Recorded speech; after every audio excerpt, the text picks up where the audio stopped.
மே 23, 2026 இன்றைய நாளுக்கான இறை வார்த்தை. கர்த்தர் உங்கள் வாழ்க்கையில் தாமதமான ஆசீர்வாதங்களை விரைவாக நிறைவேற்றி ஆச்சரியமான மாற்றத்தை அளிப்பார்.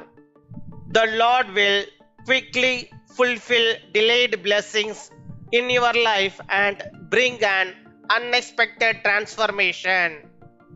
ஆபகுக் 2 அதிகாரம் 3 Habakkuk chapter 2 verse 3.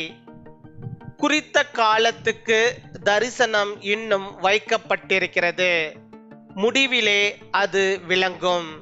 அது பொய் சொல்லாது. அது தாமதித்தாலும் அதற்கு காத்திரு, அது நிச்சயமாய் வரும், அது தாமதிப்பதில்லை.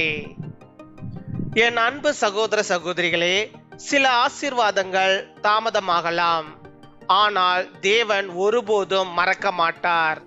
நீங்கள் ஜெபித்து கொண்டிருக்கிற விஷயங்கள் அமைதியாக இருந்தாலும் தேவன் வேலை செய்து கொண்டிருக்கிறார். ஆபிரகாமின் வாக்குத்தத்தம் தாமதமானது, ஆனால் நிறைவேறியது.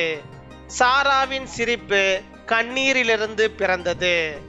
பெதெஸ்தா குளத்தில் பல வருடங்கள் காத்திருந்தவன் ஒரே நாளில் சுகமடைந்தான். அதேபோல் உங்கள் காத்திருப்பும் முடிவுக்கு வரப்போகிறது. நீண்ட நாட்களாக மூடியிருந்த கதவுகள் திறக்கும். நீங்கள் மறந்து போன கனவுகளுக்கு தேவன் மீண்டும் ஜீவன் அளிப்பார். தாமதமான ஆசீர்வாதம் வரும்போது அது இரட்டிப்பு சந்தோஷத்தை கொண்டு வரும். For the revelation awaits an appointed time. It speaks of an end and will not prove false. Though it linger, wait for it. It will certainly come and will not delay. My dear brothers and sisters, some blessings may seem delayed, but God never forgets. Even when things appear silent, God is still working. Abraham's promise was delayed, it fulfilled. Sarah's laughter was born out of tears. The man at Bethesda waited many years, but one day changed everything. In the same way, your waiting season is coming to an end. Long closed doors will open.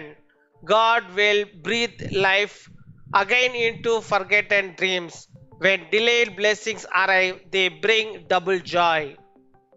பின்வரும் ஜெபத்தை நாம் யாவரும் சேர்ந்து ஏறெடுப்போம். அன்பான பரலோக தந்தையே, தாமதமான ஆசீர்வாதங்களை எங்கள் வாழ்க்கையில் நிறைவேற்றும். எங்கள் காத்திருப்பை சாட்சியாக மாற்றும். வேலை தேடுகிறவர்களுக்கு நல்ல வேலை வாய்ப்புகளை அருளும். கர்ப்பத்திற்காக காத்திருக்கிறவர்களுக்கு சந்தோஷமான செய்தியை அளித்தருளும். இன்று பிறந்த நாள் மற்றும் திருமண நாளை கொண்டாடுகிறவர்களை உமது அன்பாலும் சமாதானத்தாலும் நிரப்பும். இயேசுவின் நாமத்தில் ஜெபிக்கிறோம். ஆமேன்.